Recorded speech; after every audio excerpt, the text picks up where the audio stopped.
যে বিভীষিকাময় সময়ে প্রত্যেক নবী বলেছেন আমি পারবো না, প্রত্যেক নবী বলেছেন নফসি নফসি, আমার কি হবে আমি জানি না, আল্লাহ আমারে বাঁচাও।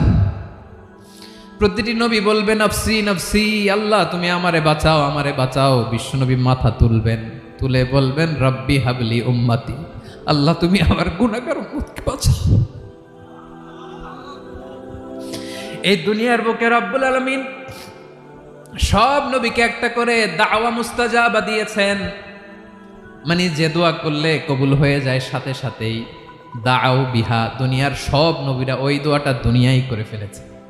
ওয়া ইন্নী আখতাবিউ দাওয়াতি শাফাআতান লি উম্মতি ইয়াউমাল কিয়ামাহ, আমার ওই স্পেশাল দোয়াটা আমি দুনিয়ার বুকে কঠিন বিপদে পড়েও কোনোদিন করি নাই। আমি আমার স্পেশাল দোয়াটা কিয়ামতের দিন আমার গুনাহগার উম্মতকে সুপারিশের জন্য রেখে দিয়েছি।